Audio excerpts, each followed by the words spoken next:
श्री दुर्गा जी का 5वां अध्याय। ओम जयंती मंगला काली भद्रकाली कपालिनी दुर्गा क्षमा शिवा धात्री स्वाहा सदा नमस्तुते।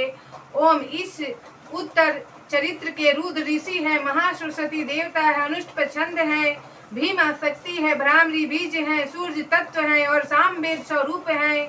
महासरस्वती की प्रसन्नता के लिए उत्तर चरित्र के पाठ में इसका विनियोग किया जाता है, जो अपनी कर कमलों में घंटा, शूल, हल, शंख, मूसल, चक्र, धनुष और बाण धारण करती है। शरद ऋतु के शोभा संपन्न चंद्रमा के समान जिनकी मनोहर कांति है, जो तीनों लोकों को आधारभूत और शुभ आदि दैत्यों का नाश करने वाली है, तथा गौरी के शरीर से जिनका प्रकट हुआ है, उन महासरस्वती देवी का मैं निरंतर भजन करती हूँ। ऋषि कहते हैं, पूर्व काल में शुंभ और निशुंभ नामक असुरों ने अपने बल के घमंड में आकर सचीपति इंद्र के हाथ से तीनों लोकों का राज और यज्ञ भाग छीन लिए थे।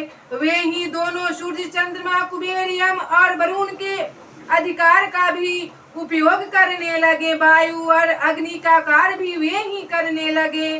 उन दोनों ने सब देवताओं को अपमानित कर राजभ्रष्ट पराजित कर दिया था तथा अधिकारहीन करके स्वर्ग से निकाल दिया। उन दोनों महान असुरों से तिरस्कृत देवताओं ने अपराजिता देवी का स्मरण किया और सोचा, जगदम्बा ने हम लोगों को वर दिया था कि आपाति काल में जब विपत्ति आएगा, स्मरण करने पर मैं तुम्हारी सब आपातियों विपत्तियों का तत्काल नाश कर दूंगी।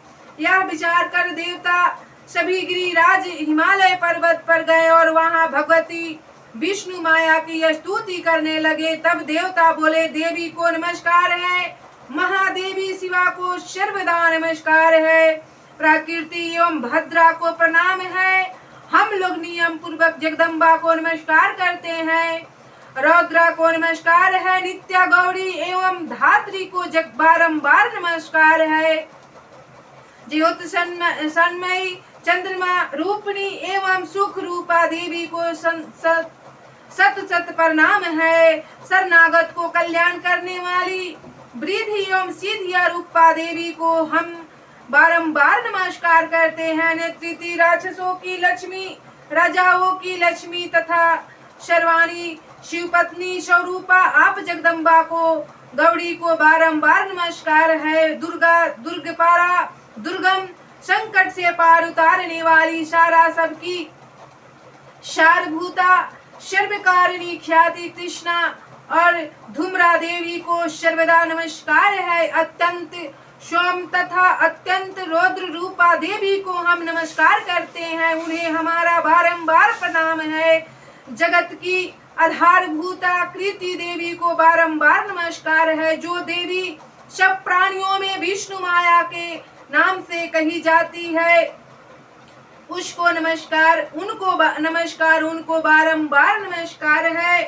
जो देवी सब प्राणियों में चेतना कहलाती है, उनको नमस्कार, उनको बारंबार नमस्कार है। जो देवी सब प्राणियों में बुद्धि रूप से स्थित है, उनको नमस्कार, उनको बारंबार नमस्कार है। जो देवी सब प्राणियों में निद्रा रूप से स्थित है, उनको नमस्कार, उनको बारंबार नमस्कार है। जो देवी सब प्राणियों में क्षुधा रूप से स्थित है, उनको नमस्कार, उनको बारंबार नमस्कार है। जो देवी सब प्राणियों में छाया रूप से स्थित है, उनको नमस्कार, उनको बारंबार नमस्कार है। जो देवी सब प्राणियों में शक्ति रूप से स्थित है, उनको नमस्कार, उनको बारंबार नमस्कार है। जो देवी सब प्राणियों में तृष्णा रूप से स्थित है, उनको नमस्कार, उनको बारंबार नमस्कार है। जो देवी सब प्राणियों में शांति क्षमा रूप से स्थित है, उनको नमस्कार, उनको बारंबार नमस्कार है। जो देवी सब प्राणियों में जाति रूप से स्थित है, उनको नमस्कार, उनको बारंबार नमस्कार है। जो देवी सब प्राणियों में लज्जा रूप से स्थित है, उनको नमस्कार, उनको नमस्कार, उनको बारंबार नमस्कार है। जो देवी सब प्राणियों में शांति रूप से स्थित है, उनको नमस्कार, उनको नमस्कार, उनको बारंबार नमस्कार है। जो देवी सब प्राणियों में श्रद्धा रूप से स्थित है, उनको नमस्कार, उनको नमस्कार, उनको बारंबार नमस्कार है। जो देवी सब प्राणियों में कांति रूप से स्थित है, उनको नमस्कार, उनको नमस्कार, उनको बारंबार नमस्कार है। जो देवी सब प्राणियों में लक्ष्मी रूप में स्थित है, उनको नमस्कार, उनको नमस्कार, उनको बारंबार नमस्कार है। जो देवी सब प्राणियों में वृत्ति रूप से स्थित है, उनको नमस्कार, उनको नमस्कार, उनको बारंबार नमस्कार है। जो देवी सब प्राणियों में स्मृति रूप से स्थित है, उनको नमस्कार, उनको नमस्कार, उनको बारंबार नमस्कार है। जो देवी सब प्राणियों में दया रूप से स्थित है, उनको नमस्कार, उनको नमस्कार, उनको बारंबार नमस्कार है। जो देवी सब प्राणियों में तुष्टि रूप से स्थित है, उनको नमस्कार, उनको नमस्कार, उनको बारंबार नमस्कार है। जो देवी सब प्राणियों में माता रूप से स्थित है, उनको नमस्कार, उनको नमस्कार, उनको बारंबार नमस्कार है। जो देवी सब प्राणियों में भ्रांति रूप से स्थित है, उनको नमस्कार, उनको नमस्कार, उनको बारंबार नमस्कार है। जो देवी जीवों के इंद्र वर्ग की अधिष्ठात्री देवी एवं सब प्राणियों में सदा व्याप्त रहने वाली है, उन व्याप्ति देवी को बारंबार नमस्कार है। जो देवी चैतन्य रूप से इस संपूर्ण जगत को व्याप्त करके स्थित है, उनको नमस्कार, उनको नमस्कार, उनको बारंबार नमस्कार है। जो पूर्व काल में अपने अभीष्ट की प्राप्ति होने से देवताओं ने जिनकी स्तुति की तथा देवराज इंद्र ने बहुत दिनों तक जिनका सेवन किया, वह कल्याण की साधन भूता ईश्वरी हमारा कल्याण और मंगल करे तथा सारी अपातियों का नाश करे डाले। युदंड दैत्यों से सताए हुए हम सभी देवता जिन परमेश्वरी को इस समय नमस्कार करते हैं तथा जो भक्ति से विनम्र पुरुषों द्वारा स्मरण की जाने पर तत्काल ही संपूर्ण विपत्तियों का नाश कर देती है, वे जगदम्बा हमारा संकट दूर करे।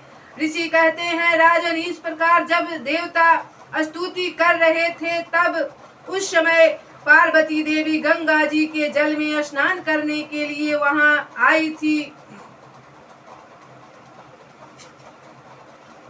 और उन सुंदर भाव वाली भगवती ने देवताओं से पूछा, आप लोग यहाँ किसकी स्तुति करते हैं? तब उन्हीं के शरीर कोश से प्रकट हुई शिवा देवी बोली, शुंभ दैत्य से तिरस्कृत और युद्ध में निशुंभ से पराजित हो यहाँ एकत्रित हुए समस्त देवता यह मेरी ही स्तुति कर रहे हैं। पार्वती जी के शरीर कोश से अंबिका का प्रादुर्भाव हुआ था, इसलिए वे समस्त लोकों में कौशिकी नाम से कही जाती है। कौशिकी के प्रकट होने के बाद पार्वती देवी का शरीर काले रंग हो गया, अतः वे हिमालय पर रहने वाली कालिका देवी के नाम से विख्यात हुई। तदंतर शुंभ निशुंभ के भृत्य चंड वहां आए और उन्होंने परम मनोहर रूप धारण करने वाली अंबिका देवी को देखा। फिर वे शुंभ के पास जाकर बोले, महाराज, एक अत्यंत मनोहर स्त्री है जो अपनी दिव्य कांति से हिमालय को प्रकाशित कर रही है। वैसा उत्तम रूप कहीं किसी ने भी कहीं नहीं देखा होगा। असुरेश्वर पता लगाइए वह देवी कौन है और उसे ले लीजिए। स्त्रियों में तो वह रत्न ही है, उसका प्रत्येक अंग बहुत ही सुंदर है तथा वह अपने श्री अंगों की प्रभा से संपूर्ण दिशाओं में प्रकाश फैला रही है। दैत्यराज, अभी वह हिमालय पर ही मौजूद है, आप उसे देख सकते हैं। प्रभु तीनों लोकों में मणि शोभा पाते हैं।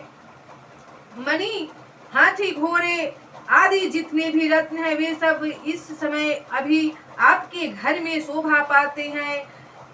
हाथियों में रत्न भूत एरावत वह यह पारिजात का वृक्ष और यह ऊंचे श्रवा घोड़ा, यह सब आपने इंद्र से ले लिया है। जीत के हंसों से जूता हुआ यह विमान भी आपके आंगन में शोभा पाता है। यह रत्न भूत अद्भुत विमान जो पहले ब्रह्मा जी के पास था, अब आपके यहाँ लाया गया है। यह महापद नामक निधि आप कुबेर से छीन लाए हैं। समुद्र ने भी आपको किंजलिनी नामक की माला भेंट की है, जो केसरों से सुशोभित है और जिसके कमल कभी कुमलाते नहीं है। स्वर्ण की भी वर्षा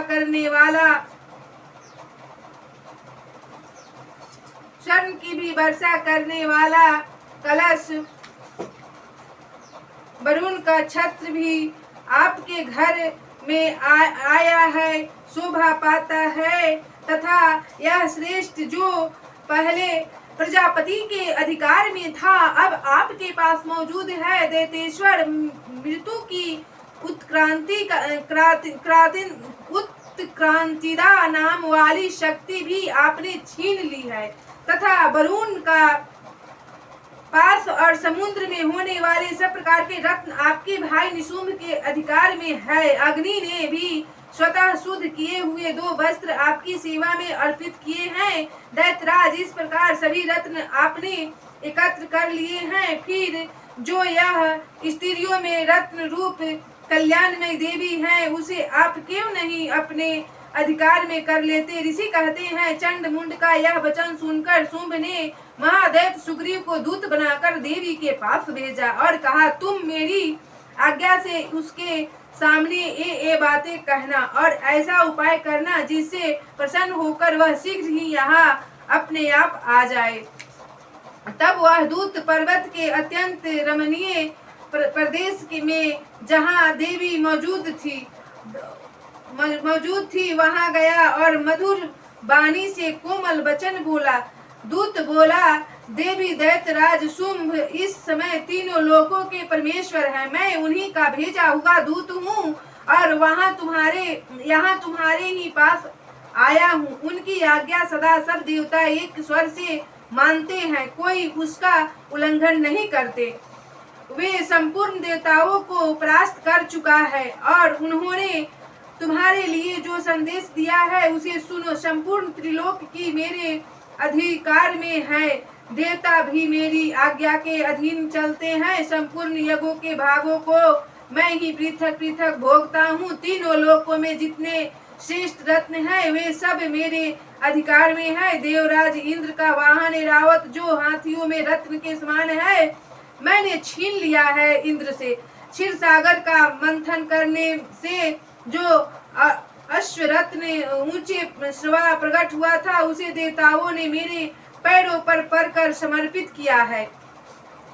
और सुंदरी उनके सिवा और भी जितने रत्न भूत पदार्थ देवताओं, गंधर्वों और नागों के पास थे, वे सब मेरे ही पास आ गए हैं। देवी, हम लोग तुम्हें संसार की स्त्रियों में रत्न मानते हैं, अतः तुम हमारे पास आ जाओ, क्योंकि रत्नों का उपभोग करने वाले हम ही हैं। चंचल कटाक्षों वाली सुंदरी, तुम मेरी या मेरे भाई महापराक्रमी निशुंभ की सेवा में आ जाओ, क्योंकि तुम रत्न स्वरूपा हो। मेरा वरण करने से तुम्हें तुलना रहित महान ईश्वर की प्राप्ति होगी। अपनी बुद्धि से यह विचार कर तुम मेरी पत्नी बन जाओ। तब ऋषि कहते हैं, दूत के कहने पर कल्याणमयी भगवती दुर्गा देवी जो इस जगत को धारण करती है, मन ही मन गंभीर भाव से मुस्कुराई और इस प्रकार बोली। देवी ने कहा, दूत, तुमने सत्य ही कहा है, इसमें तनिक भी मिथ्या नहीं है। शुंभ तो तीनों लोकों का स्वामी बन बैठा है और निशुंभ भी उसी के समान पराक्रमी है, किंतु इस विषय में मैंने जो प्रतिज्ञा कर ली है उसे मिथ्या कैसे करूं। मैंने अपनी अल्प बुद्धि के कारण पहले से ही जो प्रतिज्ञा कर रखी है उसे सुनो। जो मुझे संग्राम में जीत लेगा, जो मेरे अभिमान को चूर्ण कर देगा तथा संसार में जो मेरे समान बलवान होगा, वही मेरा स्वामी होगा। इसलिए शुंभ अथवा महादैत्य निशुंभ स्वयं ही यहाँ पधारे और मुझे जीत कर शीघ्र ही मेरा पानी ग्रहण कर ले। इसमें विलंब की क्या आवश्यकता है, जाकर बोल दो। दूत बोला, देवी तुम घमंड में भरी हो, मेरे समान सामने ऐसी बातें न करो। तीनों लोकों में कौन ऐसा पुरुष है जो शुंभ निशुंभ के सामने खड़ा हो सके। देवी, अन्य दैत्यों के सामने भी सारे देवता युद्ध में नहीं ठहर सकते, फिर तुम अकेली स्त्री होकर कैसे ठहर सकती हो और शुंभ निशुंभ से जीत सकती हो। तब जिन शुंभ आदि दैत्यों के सामने इंद्र आदि सब देवता भी युद्ध में खड़े नहीं हुए, उनके सामने तुम स्त्री होकर कैसे जाओगी। इसलिए तुम मेरे ही कहने से शुंभ निशुंभ के पास चली चलो, ऐसा करने से तुम्हारे गौरव की रक्षा होगी। अन्यथा जब वे केस पकड़कर घसीटेंगे तब तुम्हें अपनी प्रतिष्ठा खोकर जाना पड़ेगा। तब देवी ने कहा, तुम्हारा कहना ठीक है, शुंभ बलवान है और निशुंभ भी बड़े पराक्रमी है, किंतु क्या करूं, मैंने पहले बिना सोचे समझे प्रतिज्ञा कर ली है। अतः अब तुम जाओ, मैंने तुमसे जो कुछ कहा है वह सब संदेश दैत्यराज से आदर पूर्वक कहना, फिर वे जो उचित जान पड़े करे। इस प्रकार मार्कंडेय पुराण में सर्वनिक मनवंतर की कथा के अंतर्गत देवी महात्म्य देवी दूत संवाद नामक 5वां अध्याय पूरा हुआ। ओम जयंती मंगला काली भद्र काली कपालिनी दुर्गा क्षमा शिवा धात्री स्वाहा स्वधा नमस्तुते।